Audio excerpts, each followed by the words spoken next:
এটা নিকৃষ্ট কাণ্ড সংঘটিত হৈছে উদালবাক্ৰাত সংঘটিত হৈছে ঘটনাটো বিবাহপাশত আবদ্ধ হোৱাৰ পিছত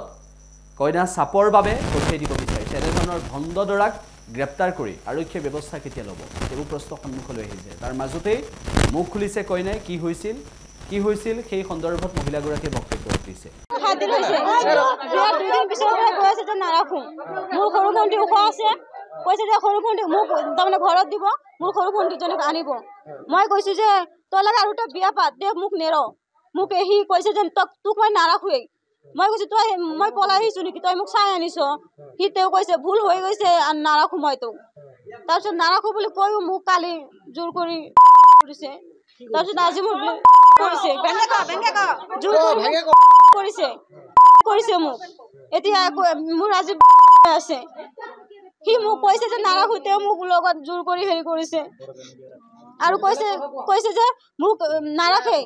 তাৰ ডাঙৰ দাদা আছে ডাঙৰ দাদা তাৰমানে ঘৈণীয়েক নাই কৈছে যে তাৰ দাদাৰ কাৰণে মোক ৰাখিব মই কি তাৰ দাদাৰ লগত আহিছো নেকি তাৰ লগত আহিছো না ঘৰৰ পৰা চাই বিয়া হৈছে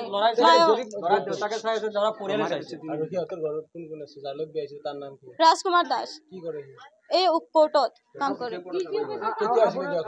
2 তাৰিখে মোক চাপৰ বুলি কৈ আছে কৈছে যে চাপৰ তাৰপিছত মোৰ লগত ফিজিকেল হোৱাৰ পিছত কৈছে যে তোৰ নাই তোৰ বিয়াৰ আগত বেলেগৰ লগত তোৰ ৰিলেশ্যন আছিল সেইকাৰণে হোৱা নাই এইবিলাক কথা কৈছে মোক কেৰেক্টাৰ লৈ কথা তুলিছে মোক গাঁৱৰ মানুহে কৈছে এনেকুৱাই কৰিছে এই দেখিব নোৱাৰে আগত দাদাটোৱে 2টা বিয়া কৰিছিল 2টা এটাও নাই দাদাটোৱে মাকক গালি দিছে এতিয়া মোক চুৰি কৰি ওলাই দিছে বস্তু বাহিনী যিখিনি আছে বস্তু বাহিনী ঘৰৰ পৰা ওলাই দি কেনে আমাক ঘৰৰ পৰা ওলাই দিছে ঘৰত সোমাব দিয়া নাই মোৰ গিৰিয়েকটোৱে মোৰ ঘৰৰ পৰা মানুহ আহিছিল যে সেইবিলাক ঘৰৰ পৰা যাব দিছে কৈছে ওলাই যাওক ঘৰৰ পৰা ওলাই যাওক এইবিলাক কথা কৈ আছে আৰু ব্যৱহাৰে নাজানে ঘৰৰ পৰা ওলাই দিছে মোৰ এই পুলিচ আহিছিল পুলিচে মোক ঘৰত থৈ গৈছে বুজা পৰা কৰি থৈ গৈছে মাকজনী আকৌ ওলাই দিছে 7 দিন হৈছে মাত্ৰ এই ক'ব নোৱাৰি আৰু কথাত খালি কয় তই চাপৰ গাঁতিয়া হেৰি এনেকুৱাই কৈ থাকে ল'ৰাটোৱে কৈছে যে তোৰ লগত মোৰ নিমিলে মই কেনেকৈ ৰাখিম